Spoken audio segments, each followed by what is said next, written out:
Assalamualaikum warahmatullahi wabarakatuh, adik-adik yang solih dan solihah.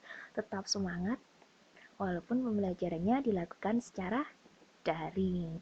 Baik, hari ini kita akan belajar bersama bab 3 kelas 5, yaitu tentang cita-citaku menjadi anak solih. Terus apa aja sih yang dibahas dalam materi cita-citaku menjadi anak solih ini?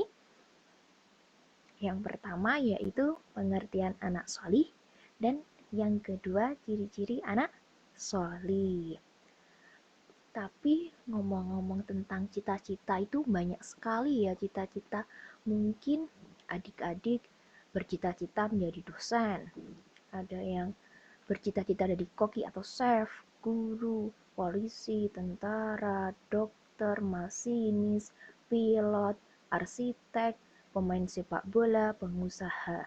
Tetapi semua itu harus dilandasi dengan solih dan solihah.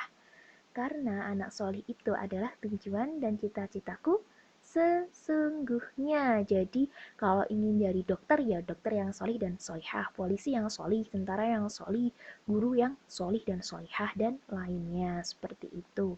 Kemudian apa sih artinya anak solihah atau solih itu, Bu? Oke, artinya yaitu orang yang perilaku dan kepribadiannya dihiasi dengan yang baik dan terhindar dari hal-hal yang buruk yang dapat merusak. Dan di sisi lainnya membawa manfaat untuk orang lain dan bagi lingkungannya. Kemudian apa aja sih Bu ciri-cirinya dari anak solih itu? Oke, di sini ciri-ciri anak solih ada 3. Yang pertama yaitu jujur. Jujur kepada siapa? Kepada Allah, kepada diri sendiri, kepada orang lain. Dan yang kedua yaitu hormat dan patuh kepada orang tua dan guru. Yang ketiga yaitu menghargai pendirian orang lain, menghargai keyakinan orang lain, dan menghargai pendapat orang lain. Langsung saja kita bahas ciri-ciri anak solih yang pertama.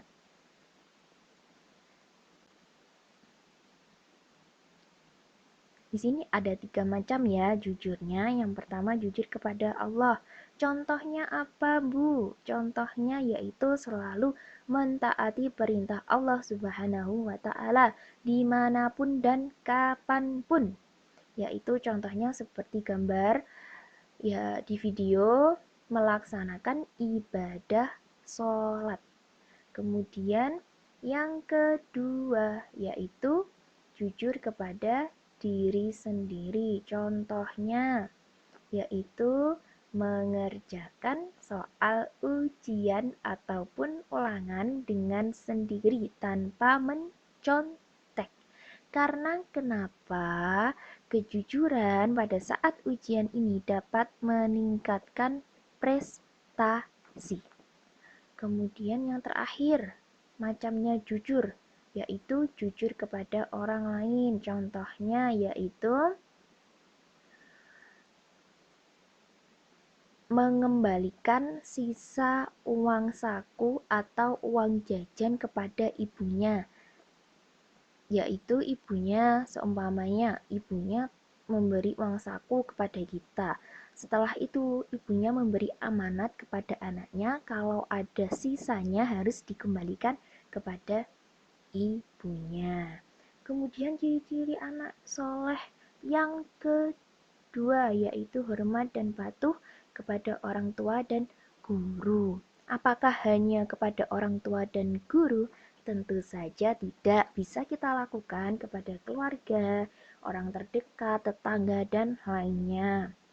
Contohnya, kepada orang tua. Kenapa kok kita harus hormat dan patuh kepada orang tua? Karena orang tua yang mengasuh, merawat, membimbing, mengajarkan norma-norma kebaikan kepada kita. Terus sikap hormat dan patuh kepada orang tua itu gimana sih, Bu?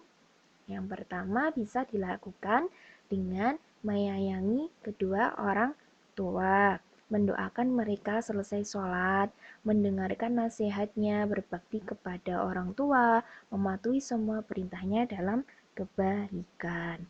Kemudian kita juga harus bersikap hormat dan patuh kepada guru. Kenapa? Karena guru ini jasanya sangat besar ya bagi kita, yaitu guru itu orang yang mengajarkan pelajaran, menulis, membaca Al-Quran, mengasuh, memperhatikan, menjaga selama kita di sekolah atau disebut dengan orang tua di sekolah. Terus sikap yang menggambarkan hormat dan patuh kepada guru itu apa saja? Yang pertama yaitu berbicara dengan sikap santun, berbahasa yang baik dan benar, berjabat tangan ketika bertemu, rendah hati, tidak sombong, tidak merasa lebih pintar, mengucapkan salam dan tersenyum saat bertemu, dan yang terakhir yaitu mengerjakan tugas-tugas yang diberikan.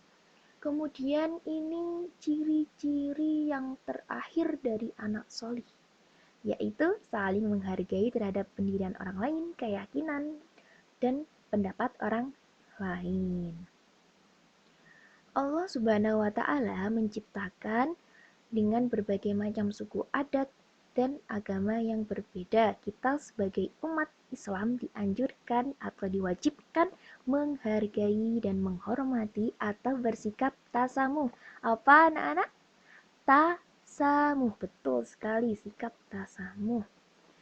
Oke, yang pertama yaitu menghargai pendirian orang lain. Contohnya yaitu saat beribadah sholat subuh, di mana di sini ada yang menggunakan doa kunut dan ada yang tidak melakukan doa kunut. Jadi semua itu tergantung pada pendirian masing-masing, dan pendirian inilah yang harus kita hargai karena semua itu ada tuntunannya. Kemudian yaitu menghormati dan menghargai keyakinan orang lain yang terdapat dalam Quran surat Al-Kafirun ayat 6 yang berbunyi Bismillahirrahmanirrahim lakum dinukum waliyadin, yang artinya untukmu agamamu dan untukkulah agamaku. Jadi di dalam ayat 6 surat Al-Kafirun ini kita dianjurkan untuk menghormati dan menghargai keyakinan orang lain. Terus kemudian manfaatnya bersikap tasamuh tadi apa sih? Oke, yang pertama yaitu memiliki banyak saudara. Terus yang kedua, urusan yang dihadapi semakin mudah. Kesulitan mudah teratasi dengan memiliki banyak teman. Terus yang ketiga, yaitu pertemanan menjadi lebih akrab seperti layaknya sebuah keluarga. Terus menghargai yang terakhir, macamnya menghargai yaitu menghargai dan menghormati terhadap sesama teman. Contohnya seperti tidak boleh pilih kasih dengan membedakan pangkat, jabatan, dan kekayaan. Terus juga menghargai pendapat teman ketika berdiskusi, jangan diejek. Terus tidak boleh mendiskriminasikan atau mengucilkan teman. Alhamdulillahirabbil alamin. Pembelajaran kali ini sudah selesai, tetapi sebelum ke penutupan kita membuat ringkasan materi tentang pembelajaran hari ini. Yang pertama, apakah adik-adik tadi sudah paham tentang pengertian anak soleh? Apa itu? Ya, benar. Anak soleh adalah orang yang perilaku dan kepribadiannya dihiasi dengan yang baik. Kemudian ciri-ciri dari anak soleh tadi ada berapa? Oke, benar, ada 3, yaitu jujur. Jujur kepada siapa? Kepada Allah, kepada diri sendiri, kepada orang lain. Kemudian yang kedua yaitu hormat dan patuh kepada orang tua dan guru. Dan yang terakhir yaitu menghargai pendirian orang lain, menghargai keyakinan orang lain, menghargai pendapat orang lain. Baiklah, demikian yang dapat saya sampaikan. Terima kasih banyak telah menonton video pembelajaran hari ini. Semoga apa yang kita pelajari hari ini bermanfaat bagi adik-adik semua. Jika ada kesalahan kata, mohon maaf. Tetap semangat dan jaga kesehatan. Saya yakin adik-adik kelas 5 hebat dan bisa. Sampai jumpa di lain waktu. Wassalamualaikum warahmatullahi wabarakatuh.